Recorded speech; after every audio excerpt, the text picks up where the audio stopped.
je demande de pouvoir prendre la parole maintenant. Je suis venu surtout à Bruxelles pour présenter mon livre. Dans ma carrière, j'ai passé beaucoup de temps en Afrique. J'ai connu beaucoup de chefs d'État de deux générations, première génération, deuxième génération. Et j'ai écrit sur mes conversations avec ces chefs d'État. Et je crois qu'à travers ces conversations, les gens peuvent mieux comprendre pourquoi l'Afrique est comme est devenue aujourd'hui. C'est-à-dire l'Afrique est en arrière sur le développement économique en comparaison avec l'Amérique latine ou sud-est asiatique. À travers ces chefs d'État, je crois qu'on peut mieux comprendre pourquoi ils ont pris certaines décisions. La plupart étaient des mauvaises décisions. Et à cause de ça, l'Afrique est un peu en arrière. Et je crois que la troisième génération qui est au pouvoir maintenant, a beaucoup changé. Je crois que l'avenir est plus promettant avec cette génération qui vient au pouvoir maintenant. Et j'ai écrit ça au mois de mai 2015 et je l'ai fait traduire en français vers la fin de 2015. Et je suis très fier de dire que j'ai fait publier le livre à Kinshasa et pas à Paris. Et il y a une maison de publication qui s'appelle Medias Paul. Ce sont des prêtres paulistes. Et ils ont une maison de publication, ils ont des librairies à Kinshasa. Et ils me disent qu'ils ont de distribution dans les autres pays francophones. Donc j'ai pensé à faire venir le livre ici à Bruxelles parce qu'il y a une grande communauté congolaise ici. Et il y a deux chapitres sur les Congolais, un chapitre sur Mobutu et un chapitre sur Nzé Kabila. Donc ça peut vous intéresser parce que j'ai eu beaucoup de conversations avec ces deux chefs d'État. Ok, beaucoup de monde me parle de président élu Trump. Qu'est-ce qu'il va faire en Afrique? Quelle sera la politique envers les Africains? Pendant la campagne, il n'a rien dit sur l'Afrique. Et les gens qui l'ont conseillé sur les politiques étrangères, apparemment n'a pas beaucoup réfléchi sur l'Afrique. J'ai entendu un des conseillers qui a parlé à la télé. Il a dit pour l'Afrique, l'argent qui est envoyé pour la coopération est l'argent gaspillé. Donc ça c'était quelque chose de négatif. Mais après ça, j'ai rien entendu. Mais Trump a beaucoup parlé sur les affaires étrangères, donc on peut regarder là-dedans on peut regarder à l'intérieur de ses discours quelle sera sa politique possible pour l'Afrique. D'abord, il a dit nous dépensons trop d'argent à l'étranger pour les militaires, pour le développement économique. Nous avons des problèmes chez nous. Nous avons besoin de beaucoup de construction d'infrastructures. Nous avons des ouvriers qui n'ont pas de travail. Donc il faut penser d'abord aux États-Unis. Il a dit en anglais « America first », ça veut dire d'abord les États-Unis. Donc ça c'est intéressant parce que ça fait très longtemps depuis que nous avons eu un chef d'État qui a parlé comme ça. L'Amérique d'abord. Donc ça peut avoir un impact sur la coopération économique. Deuxièmement, il est très obsédé par le problème du terrorisme. Il dit que l'État islamique, il faut l'écraser. Il faut l'écraser. Obama n'a pas fait beaucoup. Il aide les Arabes et les Africains à lutter contre l'État islamique. Mais nous, les Américains, il faut l'écraser. Donc, en Afrique, il y a trois guerres de l'État islamique. Il y a à Somalie, vous avez El Shabab. Dans le Sahel, vous avez Al-Qaïda dans le Maghreb. Et au Nigeria, vous avez Boko Haram, n'est-ce pas? Donc, je crois qu'il va augmenter notre présence militaire dans ces secteurs. En plus, il pense beaucoup comme un homme d'affaires, n'est-ce pas? Et je crois que quand il pense aux affaires étrangères, il dit où est-ce que les hommes d'affaires américains peuvent gagner de l'argent, n'est-ce pas? C'est un homme très pragmatique, n'est-ce pas? Et lui aussi a fait beaucoup d'hôtels. Il a construit beaucoup d'hôtels partout dans le monde, n'est-ce pas? Je ne crois pas qu'il a un hôtel en Afrique, mais surtout en Europe, Amérique latine, il y a des hôtels, n'est-ce pas? Donc il dit, où est-ce qu'on peut trouver des investissements pour les Américains? Et je crois que ça, c'est une bonne chose. Parce que même Obama a dit que le développement vient avec des investissements privés, n'est-ce pas? Et Obama a encouragé les Américains d'investir, surtout dans l'électricité, où moi je passe beaucoup de temps maintenant comme homme d'affaires, c'est l'électricité en Afrique. Donc ça c'est une bonne chose pour les Africains, je crois. Donc en général, je crois que Trump ce sera un bon président américain pour les Africains. Il n'y a rien à craindre pour Trump.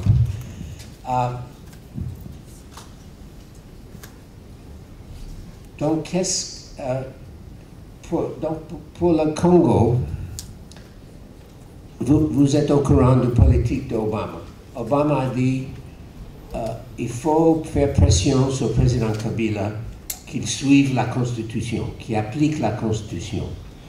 Donc, il doit partir après le deuxième mandat, n'est-ce pas? Ça, c'est très clair. Obama a dit ça depuis longtemps.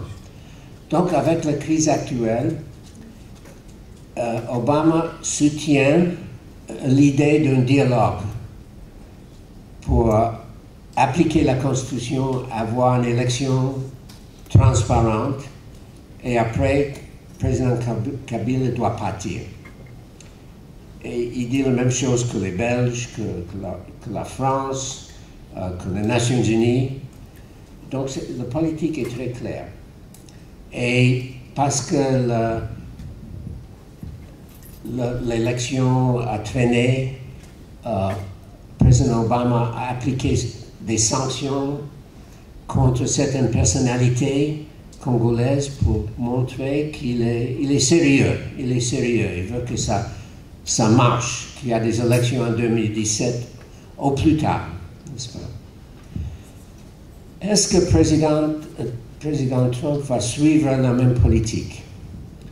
Et ma réponse est oui. Ma réponse est oui. Pourquoi je dis ça?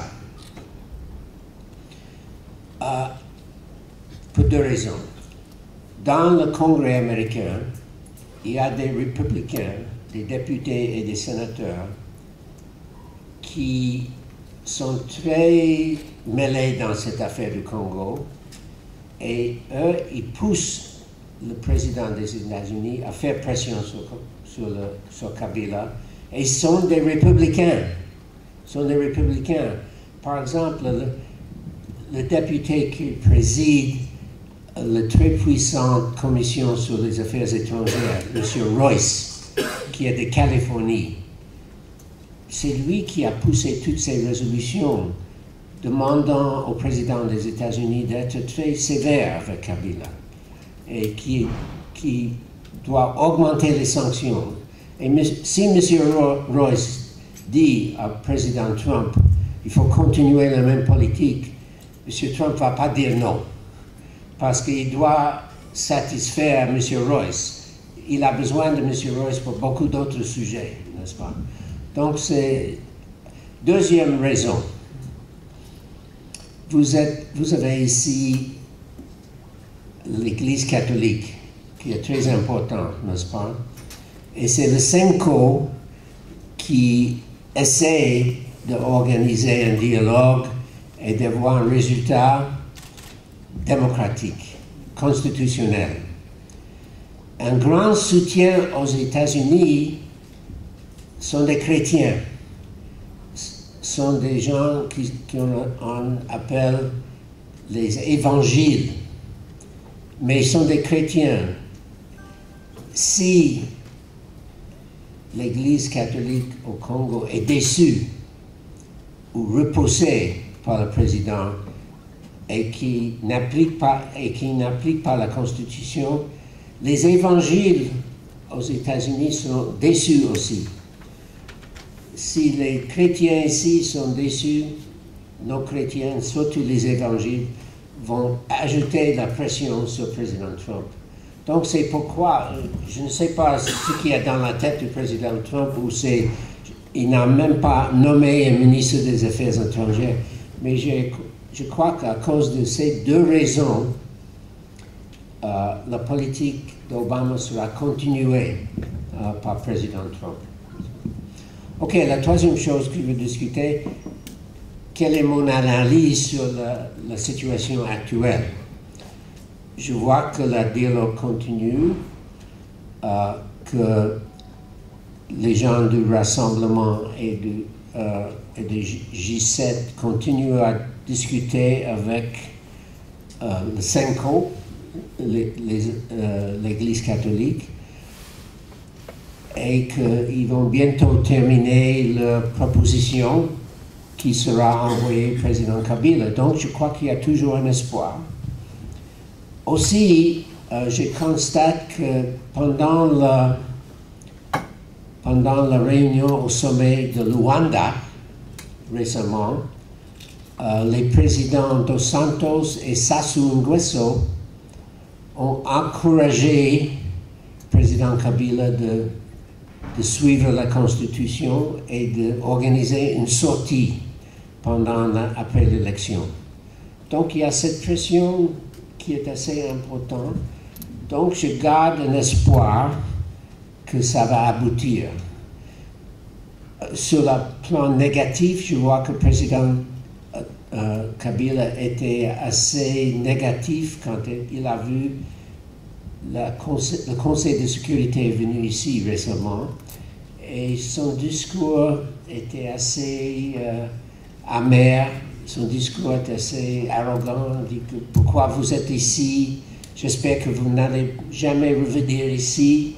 Donc c'était un mauvais signe, que peut-être il était en train de réfléchir qu'il n'a pas besoin d'un dialogue. J'espère que j'ai pas raison, ça va aboutir, mais ça me fait un peu pessimiste. J'aimerais avoir votre analyse. Fabien. Nous nous retrouvons aujourd'hui sans élection. Est-ce par hasard ou il y a eu une volonté de quelqu'un pour qu'on se retrouve dans cette situation-là? Parce que vous dites comme si maintenant on devrait trouver des solutions pour qu'il recule, il cède ceci, il cède cela. Vous pensez que maintenant, subitement, M. Kabila peut céder, ou bien peut-être qu'il était déjà à la base dans cette situation, et s'il était à la base de cette situation, vous pensez quelle pourrait être son attitude pour la suite du processus? Merci. Oui, c'est difficile pour moi de me mettre dans la tête de M. Kabila. C'est ça que je peux. D'abord, parce que l'élection n'a pas été financée, ça donne déjà une indication qui est dans sa tête, n'est-ce pas? Le glissement, c'est une grande faute. Ce n'est pas une erreur de finance, c'est une faute, n'est-ce pas? Donc, il faut être, comment dirais-je, il faut se méfier, n'est-ce pas, pour l'avenir. Mais quelle est l'alternative que de faire un dialogue et d'aboutir à une élection transparente? C'est pas sûr qu'il va accepter les propositions de rassemblement qui est en train d'être rédigées avec le Senko, n'est-ce pas? C'est pas automatique qu'il va l'accepter. Donc s'il n'accepte pas, donc le Congo et nous autres sont en grande difficulté. Qu'est-ce qu'on va faire après? Donc c'est une situation très délicate. mais j'espère qu'on ne va pas arriver là. Monsieur Herman Cohen, vous venez de publier un livre sur vos souvenirs de diplomate avec les grands hommes de notre continent. Mais ce livre tombe à un moment où la République démocratique du Congo est à une charnière de son histoire. Quel pourrait être l'intérêt des lecteurs congolais dans ce livre-là? Dans ce livre, j'ai 2 chapitres sur des dirigeants congolais. Un chapitre sur le président Mobutu et un chapitre sur Mzee Kabila. Et j'explique que leur politique était sincère, mais que c'était la mauvaise politique qui a rendu le Congo un pays très pauvre et que la pauvreté de la population n'a pas baissé depuis l'indépendance, même si ça a augmenté. Donc j'ai écrit ça comme leçon pour les jeunes et pour les gens qui votent à l'avenir de choisir des présidents qui vont donner la bonne gouvernance. Vous avez parlé des présidents de la première génération et de la deuxième génération. En RD Congo, d'après vous, nous sommes à quelle génération? Vous êtes maintenant toujours en deuxième génération, parce qu'il n'y a pas beaucoup de changements entre Kabila fils et Kabila père, c'est-à-dire une gouvernance autoritaire et une gouvernance malheureusement corrompue. Et dans quelques semaines, M. Kabila, son mandat va prendre fin. Et comment vous voyez un peu le saut dans l'inconnu pour le Congo, pour le peuple congolais, pour Kabila lui-même et pour l'opposition qui est représentée par le Rassemblement essentiellement? Le gouvernement américain et moi-même souhaiteraient qu'il peut démissionner à la fin de son mandat, mais comme c'est sûrement pas ce qu'il va faire, nous ne voulons pas encourager la violence. Nous encourageons un accord entre Kabila et l'opposition pour avoir une transition rapide avec une élection transparente et une succession dans la paix. Vous êtes passé sur RFI, vous avez parlé de ce que pourrait être la politique de l'actuel président Trump, le président élu. Est-ce que vous pensez qu'il y aurait changement entre Barack Obama qui est en train de partir et Trump qui va entrer? Je ne crois pas qu'il y ait un changement. Je sais que M. Trump ne pense pas beaucoup en ce moment à l'Afrique. Il y a des autres soucis dans le monde. Mais il y a des républicains dans le Congrès qui ont étudié le Congo et ils sont très forts pour continuer la pression sur Kabila pour appliquer la Constitution. Et aussi, il y a des gens autour de Trump qui sont des chrétiens évangiles et ils ne veulent pas voir l'Église catholique embarrassée ici. Ils veulent que l'Église catholique faire un projet pour une transition paisible. Et si l'Église catholique n'est pas contente, ils ne seront pas contents non plus. La dernière question, c'est par rapport à la jeunesse. La majeure partie de l'électorat congolais, c'est des jeunes. Si vous aviez un message aux jeunes Congolais dans la situation actuelle aujourd'hui, quel message est-ce que vous allez leur donner? Je dis aux jeunes que le Congo est très riche et avec des investissements, on peut faire beaucoup d'emplois, surtout dans les professions. Et le Congo peut être un des plus riches pays de l'Afrique. Donc, je crois qu'avec une bonne gouvernance, la jeunesse peut être optimiste pour l'avenir. Sous-entendu, les jeunes doivent se battre pour qu'il y ait la bonne gouvernance. Oui, bien sûr. Qu'avez-vous retenu de ce qu'il a dit? Ce qu'on peut retenir d'abord, c'est son analyse sur la situation politique actuelle aux États-Unis et en perspective à ce qui se passe au Congo, notamment le changement de l'administration Obama vers Trump, où beaucoup de gens se posent la question si Trump devrait, oui ou non, changer sa politique ou abandonner l'Afrique.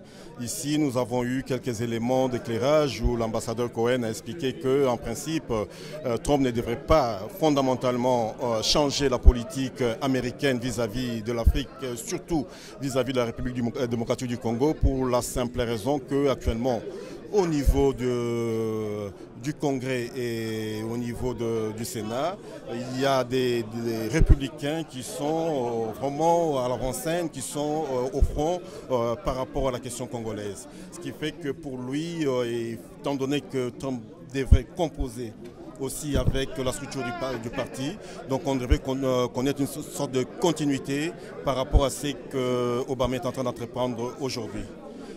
La deuxième chose est que voilà, nous avons eu une lecture assez personnelle de l'ambassadeur qui est plutôt dans le sens ou dans l'alignement de ce qu'on voit actuellement s'est passé sur le terrain, c'est-à-dire s'aligner derrière l'initiative qui a été prise par la CENCO de faire un rapprochement des vues entre la majorité présidentielle et le rassemblement.